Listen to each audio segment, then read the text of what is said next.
Friends, welcome to Ramtesh Edu Club YouTube channel. तो आइए आज हम सीखते हैं pair of linear equation in two variables, यानी दो चरों के रैखिक समीकरण को हल करने की विधियों में से एलिमिनेशन मेथड यानी विलोपन विधि। बहुत महत्वपूर्ण और बहुत ही आसान विधि है। बहुत सारे आप विवर्ती सवाल को भी इस विधि से हल कर सकते हैं, लेकिन उसके पहले आपको बहुत सारे क्वेश्चंस प्रैक्टिस करना पड़ेगा।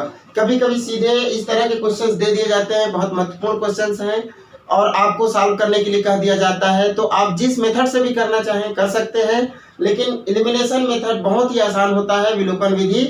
उसमें महत्वपूर्ण प्रश्नों का संग्रह मैं यहाँ पर दे दिया हूँ, 5-6 प्रश्न। आप वीडियो को पास करके नोट कर लें। कुछ क्वेश्चंस मैं बता देता हूँ, उसके बाद आप उसको अभ्यास करिएगा, ठीक है। तो देखिए मैं कुछ क्वेश्चन उठा लेता हूँ कहीं से भी, पहला दूसरा कोई से भी आप बोलिए। ऐसे ये बिखरा हुआ है, थोड़ा ट्रांसपोज करना पड़ेगा, तो पहले हम इसी को उठा लेते हैं। ना केवल ये सीजी बोर्ड के लिए बल्कि सीबीएसई बोर्ड में भी बहुत उपयोगी है। ये सभी सीबीएसई बोर्ड में पूछे गए प्रश्न ही है, महत्वपूर्ण प्रश्न है। तो चलिए बनाते हैं। तो ऐसा करते हैं, इसी को उठा लेता हूँ मैं, क्वेश्चन नंबर 6 को। और क्वेश्चन कहता है, देखिए 2x मैं यहाँ हल लिख दूं, है ना। क्वेश्चन है, इंग्लिश में लिखना रहेगा तो आप सॉल्यूशन लिख लीजिएगा। 2x equal to 5y plus 4। अब देखिए यहाँ पर जैसा हमारा सामान्य समीकरण जो होता है, रैखिक समीकरण, वो होता है a1x plus b1y is equal to c1। इस फॉर्म में नहीं है तो इसको ट्रांसपोज करके हम उस फॉर्म में ले आए। तो क्या हो जाएगा, 2x ये प्लस 5y है, इधर आएगा तो हो जाएगा माइनस 5y और इज इक्वल टू 4। ये हमारा हो गया इक्वेशन नंबर फर्स्ट। अब हम क्या करेंगे, दूसरा इक्वेशन ले लेते हैं, ठीक है। 3x minus 2y, 3x minus 2y equal two plus 16 है ना। तो एक बार मैं इसको लिख दूं, प्लस 16 इक्वल टू 0 है। इसको r करके क्या हम ऐसा नहीं लिख सकते, 3x माइनस 2y है ना इक्वल टू माइनस 16। ये प्लस 16 है, ट्रांसपोज करेंगे तो माइनस 16। ये हो गया हमारा इक्वेशन नंबर सेकेंड। विलोपन विधि क्या कहता है, एलिमिनेट करना पड़ता है। विलोपन से आपका आशा ही यही है कि हम या तो x के पदों को या तो y के पदों को क्या करें, हटा दें, गायब कर दें, विलोपित कर दें। तो कैसे होगा, जब तक उसके गुणांक समान नहीं होंगे, यानी उसके फैक्टर्स कोएफिशिएंट्स इक्वल नहीं होंगे, तब तक हम उसको बाहर नहीं कर सकते। तो सबसे पहले आप देखिए दोनों समीकरण को। यहाँ पर देखिए x का गुणांक 2 है और इसमें x का गुणांक 3 है। यहाँ y का गुणांक ऋण 5 है और यहाँ पर ऋण 2 है। तो इसका मतलब दोनों में हमें देखना है कि कोई भी गुणांक बराबर है क्या, नहीं है तो कोई बात नहीं, किसी को भी ले। अब हमको दूसरी बार देखना है कि दोनों के साइन क्या है, दोनों के सामने का चिन्ह क्या है। ये दोनों पॉजिटिव है, ये वाला दोनों नेगेटिव है। तब तो हमको किसी भी स्थिति में जब दोनों समान चिन्ह हो गया यानी घटाना ही पड़ेगा। लेकिन आप प्रयास कीजिएगा कि यदि दूसरे ऐसे प्रश्न जिसमें एक प्लस एक माइनस हो, है ना, जैसे इसमें तो सब समान है। ये वाला चौथा क्वेश्चन देखिए, प्लस एक माइनस है, तो उसमें गुणांकों को समान करने के बाद उसको जोड़ सकते हैं, ज्यादा आसान होता है। कोई बात नहीं, तो इसको हम पहले गुणांकों को बराबर कर लें। तो समीकरण 1 में यदि हमको x गायब करना है, विलोपित करनी है ना, तो हम क्या करें, समीकरण 1 में 3 का गुणा कर देते हैं और समीकरण 2 में 2 का गुणा, ठीक है। तो हम यह लिख देते हैं, समीकरण 1 में 3 का तथा समीकरण 2 में 2 का क्या करना है हमें, गुणा। तो गुणा करके घटाने पर, ये चीज जरूर ध्यान रखें, घटाना है। क्यों घटाना है, क्योंकि दोनों का चिन्ह समान है।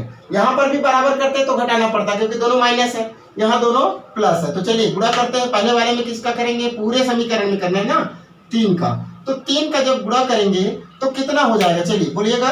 3 से करते हैं, कितना होगा, 3 दूना 6x है ना, 3 दूना 6x, माइनस का माइनस, 3 पंचे 15, 3 5 जा 15 y और इक्वल टू 3 4 जा 12। ये देखिए। अब उसके बाद इसको देखिए, इसमें क्या करेंगे, समीकरण नंबर 2 में क्या करना है, 2 का गुणा करना है। तो चलिए 2 का गुणा करिए, 2 3 6, 2 3 जा 6x, ये माइनस है तो माइनस ही रहेगा। फिर 2 का करेंगे, 2 2 जा 4y और यहाँ पर करेंगे तो यहाँ हाँ 16 से, तो इक्वल टू माइनस और 2 से गुणा करेंगे तो 16 दूना 32। ये हो गया। अब इसको क्या करना है, हमें घटाना है। यहाँ ध्यान रखें, घटाना है ना। तो घटाते समय क्या करेंगे ये ध्यान रखना है, जब भी हम घटाएंगे तो जो नीचे वाले पद है उनके चिन्ह बदल जाते हैं, सारे साइन चेंज हो जाएंगे। तो ये देखिए यहाँ पर प्लस है तो बन जाएगा माइनस, माइनस का बनेगा प्लस, ये माइनस का बना प्लस। अब देखिए कितना हो जाएगा, यहाँ से ये प्लस 6x ये माइनस 6x हो गया विलोपित। यही इसी के कारण इसको एलिमिनेशन या विलोपन विधि कहते हैं। देखिए एलिमिनेट कर दिए। अब बचा हमारा y वाला पद, तो देखिए ऋण 15y है और ये धन 4y है। 15 उंगली और 4 उंगली दोनों एक प्लस एक माइनस है, घट जाएगा। तो 15 में से 4 गया तो कितना बचा 11, है ना। कितना बचेगा 11y। और ऋण बड़ी संख्या है इसलिए ऋण 11y। इधर क्या हो जाएगा आपका ये 32 और 12, अब दोनों प्लस हो गए, जुड़ जाएगा 2 और 2 4 और 3 और 1 4। अब देखिए y का मान क्या हुआ 44 बटे ऋण 11, ये -11। इधर क्या हो रहा है गुणा, इधर आएगा तो भाग। यहां से लिख दें ROT से, है ना। इसे कहते हैं रूल ऑफ ट्रांसपोज या पक्षांतर से। कटा दो 11 एकम 11, 11 चौको 44। अब देखिए y का मान क्या मिल गया हमको ऋण 4। यहाँ ध्यान रखना है, देखिए माइनस है ना इसलिए -4 होगा, है ना। मैं पूरा लिख दूं -4। तो जैसे ही y का मान आपको मिला, अब आप क्या करें, इस y के मान को किसी भी समीकरण नंबर 1 या 2 किसी में भी आप मान रख सकते हैं, ठीक है। तो चलिए रखते हैं यहां से समीकरण 1 में y बराबर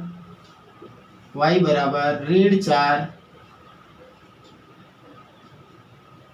रखने पर, तो y का मान कितना रखना है -4 रखना है, ठीक है, ऋण 4। चलिए रखते हैं। हमारे पास पहले से कितना है 2x, है ना, और माइनस का माइनस, 5 का 5, और y का मान कितना हो गया -4, ऋण 4 हो गया, और बराबर धन 4 पहले से है। तो इसका मतलब कितना हो जाएगा 2x, यहाँ इम्प्लाइज लगा सकते हैं। अब एक पद के बाद लगता है इम्प्लाइज ना, सूचित करता है। अब ये माइनस और ये माइनस गुणा करेंगे तो हो जाएगा प्लस, माइनस माइनस प्लस, 5 4 जा 20, 5 चौको 20, और बराबर 4। फिर इम्प्लाइज लगाइए 2x बराबर, ये 4 है पहले से, ये 20 उधर जाएगा तो हो जाएगा ऋण 20। कहां से आया ROT से। कारण लिखते जाओ, ठीक है, रूल ऑफ ट्रांसपोज यानी पक्षांतर करने पर। अब देखिए 20 और ये ऋण 4, धन 4 और ऋण 20। अब क्या होगा, दोनों एक प्लस एक माइनस हो गया, घट जाएगा। 20 में से 4 गया, कितना बचेगा 16, और बड़ी संख्या ऋणात्मक है इसलिए ऋण 16। ये 2 यहाँ हो रहा है गुणा, इधर आएगा तो भाग। तो बताइए 1 से का मान कितना हुआ, 2 एकम 2 अट्ठे 16, ऋण 8। तो इस प्रकार से ये आ गया x का मान ऋण 8 यहां से, ठीक है, और y का मान ऋण 4। तो आंसर कितना लिखना है आपको, पूरा लिखना है, ठीक है। तो आप अंत में लिखें अतः अभिष्ट हल x बराबर ऋण 8 और y बराबर ऋण 4, है ना, यहाँ कमा लगा दे। अतः अभिष्ट हल x बराबर ऋण 8 y बराबर ऋण 4 होगा। इसका जो उत्तर होगा या हल वो होगा आपका इतना, ठीक। चाहे तो आप वहां पर ऐसे ब्रैकेट में क्लोज कर सकते हैं, ठीक है। तो इस प्रकार से एलिमिनेशन मेथड में आप आसानी से प्रश्नों को हल कर सकते हैं। यहाँ पर भी देखिए सभी प्रश्न आसान है। ये सेकंड क्वेश्चन देखिए, इस तरफ से क्वेश्चन नोट कर ले सबको। y minus x is equal to 1 है। हम इसमें क्या कर सकते हैं, यहाँ पर देखिए x minus 3y is equal to 4 है। पहले x रहता है फिर y रहता है। यहाँ पर क्या है, पहले y कह दिया है, माइनस एक्स बाद में कह दिया है। कोई दिक्कत नहीं है, परेशान होने की जरूरत नहीं है। आप क्या करें, माइनस एक्स प्लस वाई लिख दें, फिर माइनस एक्स प्लस एक्स सीधे कट जाएगा, कोई गुणा करने की जरूरत नहीं है, दोनों के गुणांक ऑलरेडी समान हो जाएगा। तो इतने में ही आप हल कर सकते हैं, ठीक है। तो सभी प्रश्न आसान है, आप अभ्यास करते जाइए, आपको मजा आएगा। और देखिएगा अब इसके बाद इबरती यानी वर्ड प्रॉब्लम वाले क्वेश्चन जो प्रॉब्लम सॉल्विंग के, उसको भी आप आसानी से कर सकते हैं, ठीक है। कुछ और महत्वपूर्ण प्रश्न होगा जिसमें बताने की जरूरत होगी तो मैं उसके लिए भी वीडियो बनाऊंगा, लेकिन हम पहले सभी विधियों को सीख ले, फिर उसके बाद CG बोर्ड के अगला एक्सरसाइज भी करेंगे। तब तक अभ्यास करते रहिए। धन्यवाद।